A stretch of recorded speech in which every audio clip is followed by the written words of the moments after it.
કેમ છો વિદ્યાર્થી મિત્રો? મજામાં? ધોરણ 5 વિષય હિન્દીમાં પ્રકરણ 12 એટલે કે પાઠ 12 ધૂમ ધૂમા ગાંવ કે બચ્ચે એટલે કે આ એક ગામનું નામ છે. એટલે ધૂમ ધૂમા ગામના બાળકો વિશે અહીં આપણને વાત આપેલી છે. હવે અહીં જે આ પાઠ આપેલો છે વિદ્યાર્થી મિત્રો, એ એક કહાની લેખન છે.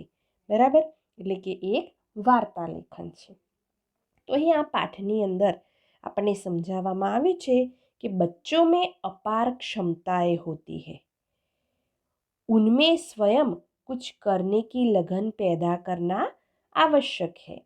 प्रस्तुत कहानी में दुमदुमा गांव के लोगों की परेशानी दूर करने के लिए बच्चों ने मिलजुल कर किस प्रकार काम किया यह दर्शाया है. તો અહીં આ પાઠની અંદર વિદ્યાર્થી મિત્રો આપણને સમજાવવામાં આવ્યું છે કે બાળકોની અંદર વિવિધ પ્રકારની ક્ષમતાઓ હોય છે અને આ ક્ષમતાઓ પૂરી કરવા માટે તેમનામાં તેમની પ્રેરણા આપવા માટે ખૂબ જ જરૂરી છે. આ વાર્તાની અંદર આ ધૂમધૂમા ગામના લોકો જે પરેશાનીથી ઘેરાયેલા છે તેને દૂર કરવા માટે આ નાના બાળકો હળીમળીને કેવી રીતે કામ કરે છે એ અહીં આપણને समझावेलू छे. इस कहानी से प्रेरित होकर विद्यालय, कक्षा एवं गांव की समस्या हल करने के लिए बच्चे जरूर कुछ करेंगे.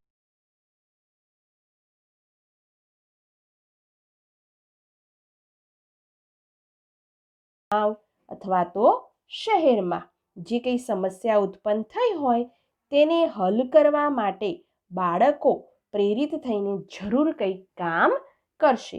એટલે કે અહીં આ પ્રેરણાત્મક કહાની આપણને લાગી રહી છે. તો અહીં હવે આપણે જોઈએ પાઠ્યપુસ્તકમાં રહેલ પાઠ. બચ્ચોं में अपार क्षमता होती है એટલે કે બાળકોમાં અપાર क्षमता હોય છે વિવિધ પ્રકારની. उनमें स्वयं कुछ करने की लगन पैदा करना आवश्यक है એટલે કે બાળકો પોતાની જાતે જ કંઈક સારા કાર્યો કરે તે પ્રકારની તેનામાં વૃત્તિ उत्पन्न કરવા માટે આપણે આવશ્યક કાર્યો કરવા જોઈએ. प्रस्तुत कहानी में दुमदुमा गांव के लोगों की परेशानी को दूर करने के लिए बच्चे कैसे कदम उठाते हैं उसका निरूपण किया गया है. એટલે કે આ વાર્તાની અંદર ધૂમધૂમા ગામના લોકો જે પરેશાનીથી ઘેરાયેલા છે તેને દૂર કરવા આ નાના બાળકો કેવા પ્રયત્નો કરે છે તેનું નિરૂપણ આપણને અહીં કરવામાં આવેલું છે. बच्चे इस कहानी से प्रेरित होकर कक्षा, विद्यालय और गांव की समस्या का हल ढूंढने में जागरूक होंगे और कार्य भी करेंगे. એટલે કે આ વાર્તાથી પ્રેરિત થઈને બાળકો પોતાના ક્લાસરૂમ, શાળા અને ગામની સમસ્યાઓનું નિરાકરણ કરવા માટે તેમનામાં જાગૃતતા ઉત્પન્ન થશે અને એ પ્રત્યેના જે કાર્યો હોય તે કરવા માટે તેઓ પ્રેરિત થશે.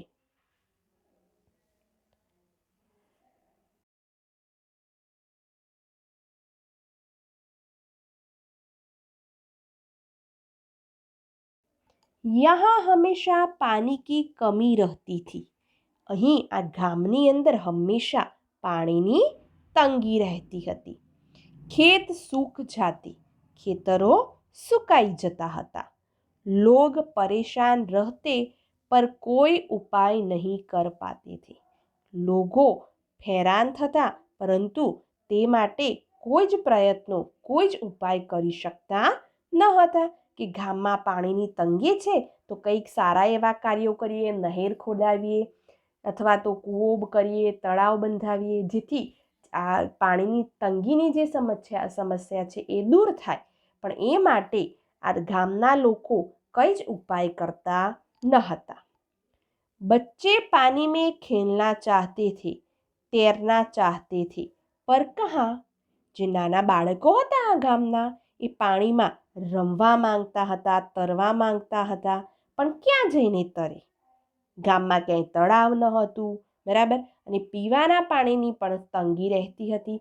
એવામાં પાણીમાં છપછપિયા કરવા, પાણીમાં રમવું, તરવું એવા કાર્યો તો શક્ય જ ન હતા. બરાબર વિદ્યાર્થી મિત્રો, હવે નાના બાળકોને આ પ્રમાણે પાણીમાં રમવું ખૂબ જ ગમતું હોય છે. એક દિન બચ્ચે ખેલ કે मैदान में इकट्ठा हुए. એક દિવસ આ ગામના બધા જ બાળકો રમતના મેદાનમાં એકઠા થયા, ભેગા થયા. उन्होंने पानी की कमी दूर करने की सोची. હવે બધાએ ભેગા મળીને શું વિચાર્યું કે આ પાણીની તંગી દૂર કરીએ. બરાબર, તેમણે પાણીની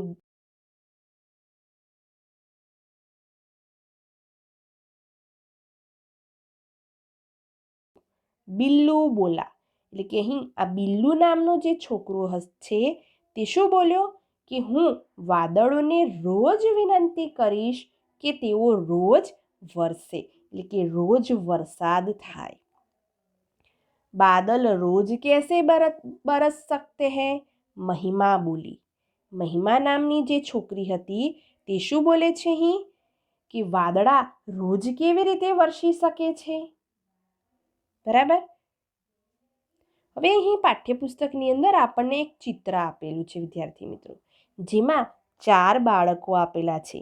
બરાબર, એક ખોદકામ કરી રહ્યું છે, એક માટી ભેગી કરી રહ્યું છે, અને આ જે 2 બાળકીઓ છે એ ટોકરીમાં માટી ભરીને ક્યાંક ફેંકવા જઈ રહી છે.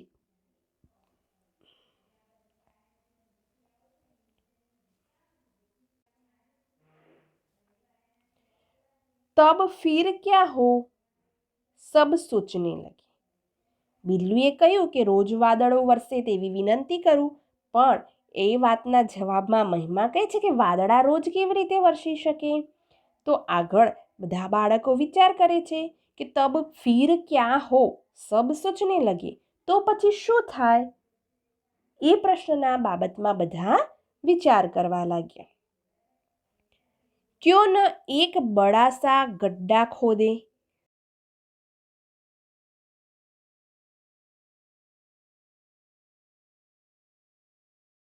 એક છોકરી છે તે શું કહે છે કે આપણે બધા એક મોટો ખાડો શા માટે ન ખોદવો કે જેમાં વરસાદનું ઘણું બધું પાણી ભરાઈ જાય. બરાબર, એક મોટો આપણે ખાડો ખોદીએ જેમાં વરસાદ વરસે ત્યારે ખાડાની અંદર પાણી ભરાઈ જાય અને આપણા ગામમાં જે આ પાણીની તંગી છે એ દૂર થઈ શકે. હા હા યહી ઠીક હૈ, સારે બચ્ચે બોલે. હા હા આ જ ઠીક છે, બધા બાળકો બોલ્યા. फिर बच्चे लाए फावड़े, कहाड़ी, कुदाले और तसले. પછી બાળકો શું લાવ્યા વિદ્યાર્થી મિત્રો? પાવડા, કડાઈ, કોદાળી અને તગારા. वे जमीन खोदते रहे, मिट्टी धोते रहे. તેઓ જમીન ખોદતા રહ્યા અને માટી કાઢતા રહ્યા. બહાર ફેંકતે રહે, જે માટી અંદરથી નીકળી તેને બહાર ફેંકતા રહ્યા. બચ્ચોं को काम करते हुए गांव वालों ने देखा. બાળકોને આ પ્રમાણે કામ કરતા ગામના લોકોએ જોયા. वे भी बच्चों के साथ काम करने में जुट गए. ગામના લોકો પણ બાળકોની સાથે કામ કરવા માટે લાગી ગયા. इस तरह बना एक बड़ा सा तालाब. આ જ રીતે બન્યું એક મોટું તળાવ. बरसात में उस तालाब में पानी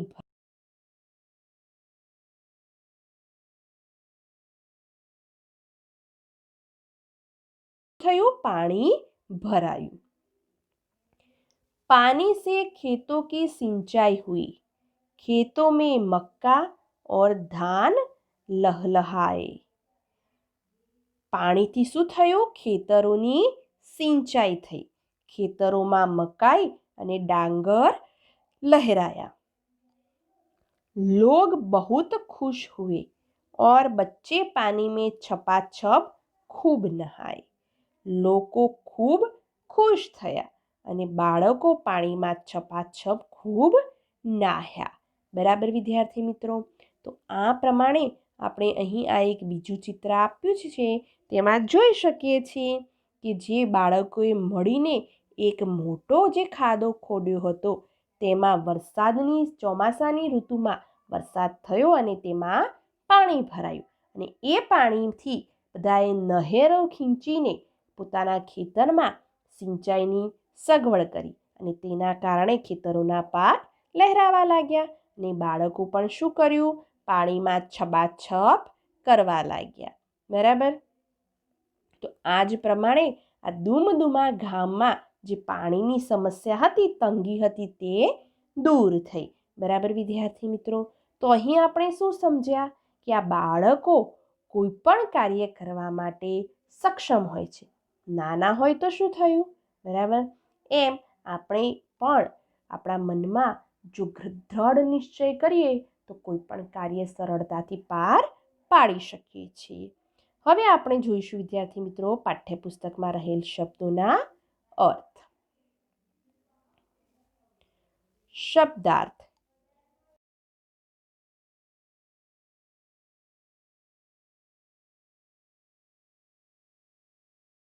वारी. कमी यानी कि अभाव. परेशान यानी कि दुखी, व्याकुल. उपाय यानी कि युक्ति, तरकीब. बारिश, वर्षा, बरसात. धान, अन्न. यहाँ चावल के रूप में लिया गया है शब्द.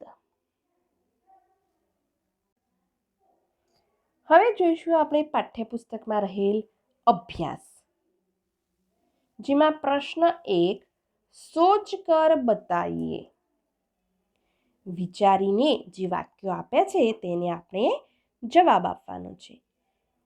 आपके गांव या शहर में पानी के स्रोत कौन कौन से हैं?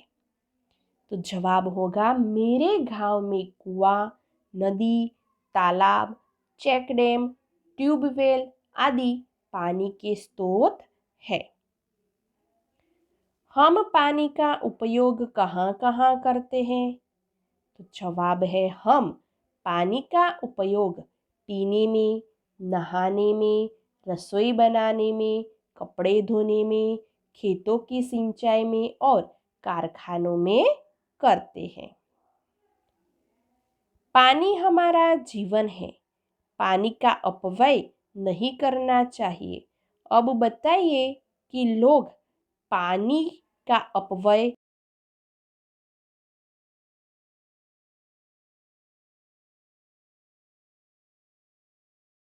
હવે આપણને અહીં જણાવવાનું છે કે લોકો પાણીનો બગાડ કેવી રીતે કરે છે. તો તેનો જવાબ આ પ્રમાણે છે કે પીવાના પાણીથી હાથ પગ ધોવા છે, નળ ચાલુ રાખીને આમ તેમ ફરતા હોય છે. બરાબર? પીવાનું જે ચોખ્ખું પાણી હોય તેનાથી પશુઓ પ્રાણીઓને નવડાવતા હોય છે. જીપ, ટ્રેક્ટર, ગાડી વગેરે ધોતા હોય છે અને ટપકતા નળને પણ બદલતા નથી હોતા. આ પ્રમાણે આપણે પાણીનો બગાડ કરતા હોઈએ છીએ. બરાબર? તો હવે આપણે આ ત્રીજા પ્રશ્નનો જવાબ છે એ સમજીએ कि लोग पानी का अपव्यय इस प्रकार करते हैं. 1 नंबर, पीने के पानी से हाथ पैर धोते हैं, नल चालू रखकर इधर उधर चले जाते हैं, पीने योग्य पानी से पशुओं को नहलाते हैं, पीने योग्य पानी से जीप, ट्रैक्टर आदि धोते हैं और टपकते नल को बदलते नहीं है. चौथा, पानी का अपव्यय न हो इस हेतु आप क्या क्या करेंगे? એટલે કે આ પાણીનો બગાડ ન થાય તે માટે તમે શું શું કરશો? બરાબર? તો તેનો જવાબ આ પ્રમાણે થાય વિદ્યાર્થી મિત્રો कि पानी का अपव्यय न हो इस हेतु मैं जलाशयों पर सूचनाएं लिखूंगा, टपकते नल बंद करवाऊंगा, पीने योग्य पानी का ज़रूरत के मुताबिक उपयोग करूँगा। पानी का अपव्यय बंद करने के लिए लोगों को समझाऊंगा। आगे है प्रश्न नंबर 2।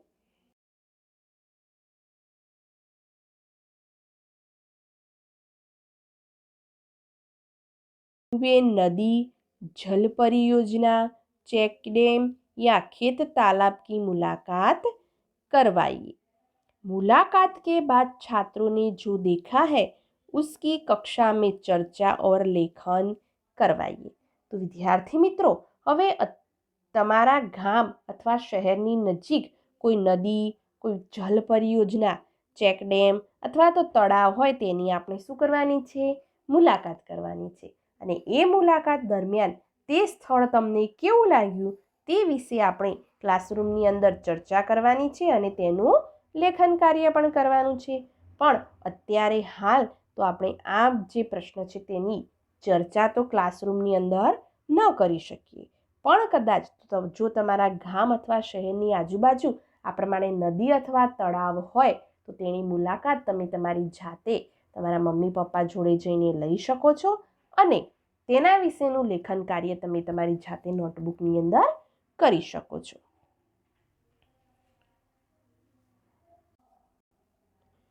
તો આપણે જે મુલાકાત લઈએ વિદ્યાર્થી મિત્રો તેના વિશે આપણે જોઈએ કે હું અહીં કહીશ કે મેં મારા ગામની નજીક એક નદી છે તે જોઈ, બરાબર।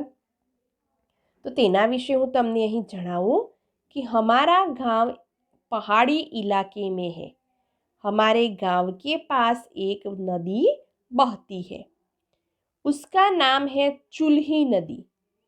चूल्हा बड़ा होता है और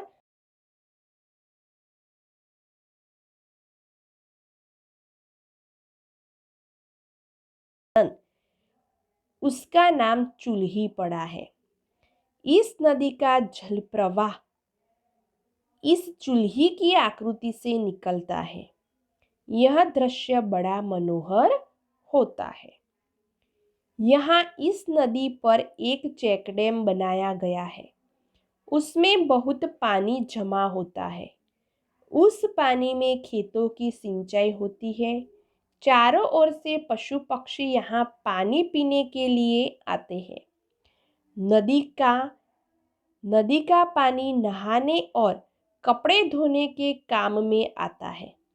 इसके किनारे पर हमने पेड़ पौधे लगाए हैं। यहाँ वृक्षों की घटा बड़ी सुंदर लगती है। जब बहुत वर्षा होती है तब नदी में बाढ़ आती है। उस समय उसके किनारे के खेत बह जाते हैं।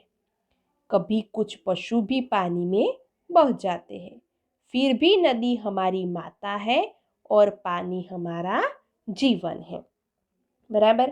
तो आ प्रमाणे तमे नदी तळावनी मुलाकात लईने तेना विषे लखी शको छो। हवे आपणे आगळ जोईशुं त्रीजो प्रश्न।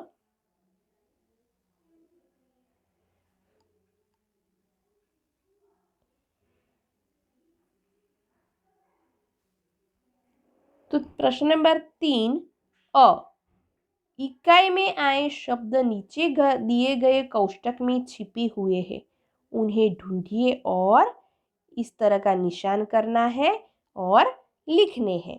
એટલે કે આપણને અહીં કોષ્ટકમાં જે શબ્દો આપેલા છે તે શોધીને અહીં બાજુમાં આ 12 નંબર સુધીના ખાના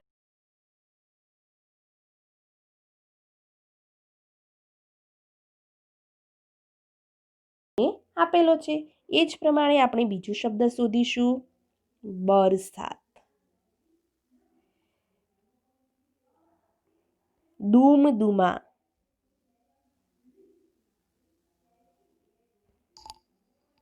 तैरना,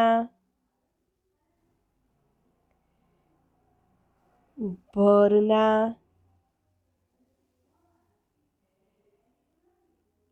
बाहर, बादल, कहाड़ी, प्रार्थना, नहाए, नहाना। छपाछप। इस तरह शब्द ढूंढने हैं और लिखने हैं। આપણે અહીં જે આ શબ્દો શોધ્યા તે બધા જ અહીં આ ક્રમ નંબર જે આપ્યા છે તેની અંદર લખવાના છે। બરાબર વિદ્યાર્થી મિત્રો। ब, दिए गए इन वर्णों को योग्य स्थान पर रखिए और सार्थक शब्द बनाइए। तो અહીં આપણને કેટલાક મૂળાક્ષરો આપેલા છે તેને આપણે અહીં આ કૌષ્ટક જે ખાના આપેલા છે તેમાં ગોઠવવાના છે અને કેટલાક શબ્દો बनावाना છે। तो छ से शब्द बनेगा छपा छप, परेशान, जमीन, रोज અને આ શબ્દ બન્યો અહીં મીડ। બરાબર। તો આ પ્રમાણે આપણે શબ્દો બનાવી શકીએ। હવે જોઈએ આગળ प्रश्न नंबर 4। दिए गए चित्र के आधार पर 5 वाक्य लिखिए। तो અહીં આપણને એક ચિત્ર આપેલું છે તેના વિશે આપણે વાક્યો લખવાના છે વિદ્યાર્થી મિત્રો। બરાબર। તો અહીં આપણે જે આ ચિત્ર શેનું જોઈ શકીએ છીએ? આ ચિત્ર એક ગામડાનું છે અને એ ચિત્રની અંદર સવારનું દ્રશ્ય આપણે જોઈ શકીએ છીએ કે અહીં આ પર્વતની પાછળથી સૂરજ બહાર નીકળી રહ્યો છે, આકાશમાં પક્ષીઓ ઉડી રહ્યા છે। બરાબર।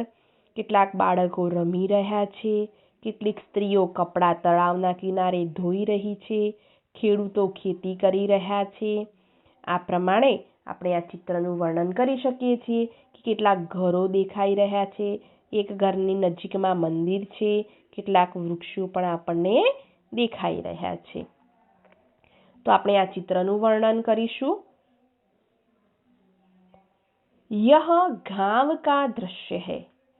सुबह का समय है। सूरज निकल रहा है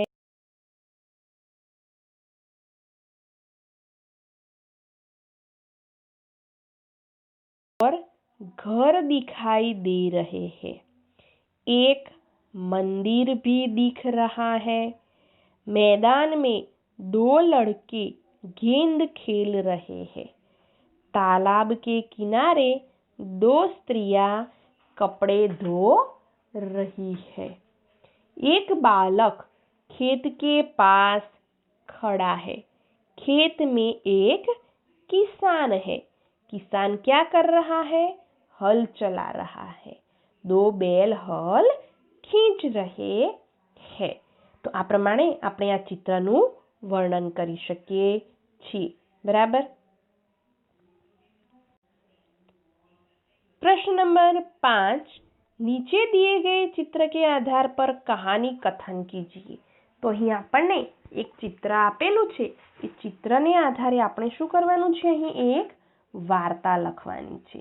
હવે આપણે આ ચિત્રો જોઈએ તો આ ચિત્રની અંદર કેટલાક દેડકા અને સાપ જોઈ શકાય છે। બરાબર। તો આપણે સૌપ્રથમ આ કહાની જે છે, આ વાર્તા જે છે તેનું શીર્ષક શું આપીશું? मेंढक और साप, એટલે કે દેડકો અને સાપ।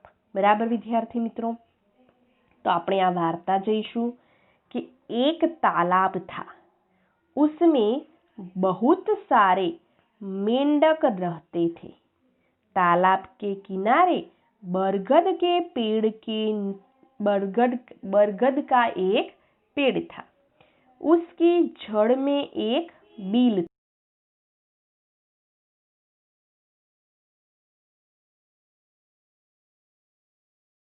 को पकड़कर खा जाता था। मेंढक परेशान हो उठे थे। एक दिन उन्होंने आपस में मिलजुल कर एक उपाय सोचा। दूसरे दिन एक मेंढक बिल के सामने खड़ा रहा। बाकी सभी मेंढक बिल के आसपास छिप गए। जैसे ही सांप ने उस मेंढक को पकड़ा, सभी मेंढक बिल के आसपास से निकल आए और सांप को पकड़कर खींचने लगे। सांप घबराया वह पकड़े हुए मेंढक को छोड़कर भागा और बिल में घुस गया। मेंढकों की खुशी का ठिकाना न रहा। सचमुच संगठन में शक्ति है, एकता में ही बल होता है। तो આપણે જે આ વાર્તા સમજ્યા વિદ્યાર્થી મિત્રો, મેંઢક ઓર સાપ એટલે કે દેડકા અને સાપ, તેમાં શું સમજ્યા કે એક તળાવ હતું, તળાવના કિનારે ઘણા દેડકા રહેતા હતા અને એ તળાવના કિનારે એક ઝાડ હતું, તે ઝાડની નીચે એક દર હતું અને દરમાં સાપ રહેતો હતો। સાપ રોજ શું કરતો હતો? કોઈને કોઈ એક દેડકાને પકડીને તે ખાઈ જતો હતો અને આ કારણેથી દેડકાઓ પરેશાન થઈ ગયા હતા। તેમને હળીમળીને એક ઉપાય વિચાર્યો કે એક દિવસ નક્કી કર્યું અને એક દેડકો જાતે જ એ સાપના દરની સામે જઈને ઊભો રહ્યો। જેવો સાપ બહાર આવ્યો, તે દેડકાને પકડ્યો, તરત જ બધા જે દેડકા આજુબાજુ ઝાડની